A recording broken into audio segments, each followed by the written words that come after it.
Je m'appelle Romain, je suis producteur de sel indépendant à la Quartz-sur-Mer. Ça fait depuis 2016 que j'ai ma propre entreprise. J'ai d'abord commencé ce métier en 2011 à travers des expériences diverses avec des collègues. Puis le virus m'a pris et j'ai voulu créer mon aventure aussi.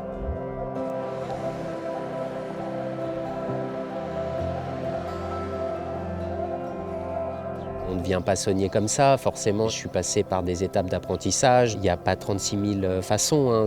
On peut aller à l'école à Guérande, il n'y en a qu'une. Elle dure 1 an et puis on se forme au basique, hein. Et sinon, on travaille avec d'autres sauniers et puis on apprend comme ça, on regarde. Et puis de toute manière, il faut exécuter les gestes parce que c'est beaucoup de répétitions.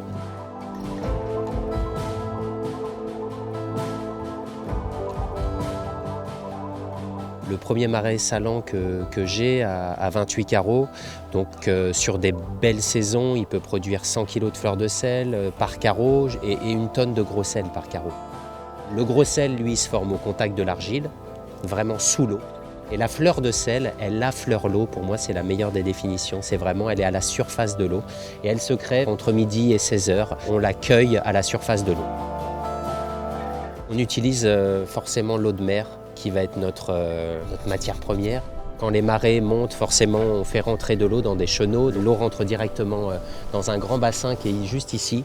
Ce grand bassin, en fait, va se remplir, ça va être notre réserve d'eau. Et ensuite, cette réserve d'eau, elle va alimenter tout le circuit, tous les carreaux qu'on voit un peu partout. Entre chaque bassin, j'ai des tuyaux que je vais baisser ou monter, ou des petites planchettes que j'enlève et que je remets, selon les marais salants. Donc l'eau de mer, c'est en gros 30 grammes de sel par litre d'eau. Pour avoir du sel, pour qu'on ait une cristallisation du sel, il nous faut 300 grammes de sel par litre d'eau. Donc voilà, l'idée, c'est de faire passer cette eau d'un bassin à un autre, que le soleil et le vent fassent le boulot de l'évaporation. Donc de bassin en bassin, l'eau va se concentrer de plus en plus pour arriver à cristalliser dans les derniers carreaux qu'il y a juste derrière, et donc qui vont former du sel.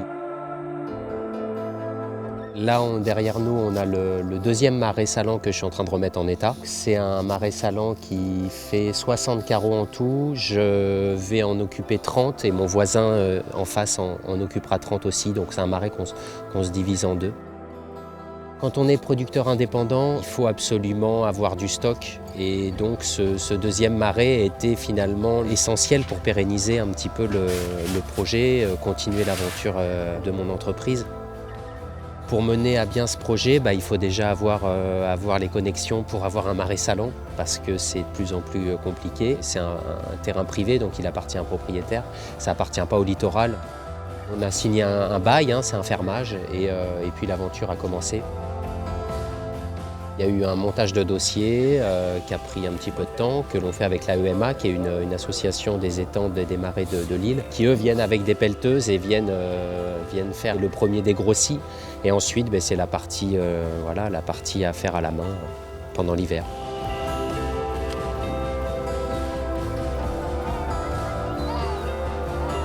On fait un métier qui existe depuis toujours. On reste sur des méthodes assez archaïques. La remise en état, c'est pelle en bois. Nous, notre matériel de sécurité, c'est une paire de Crocs, un chapeau, une paire de lunettes de soleil.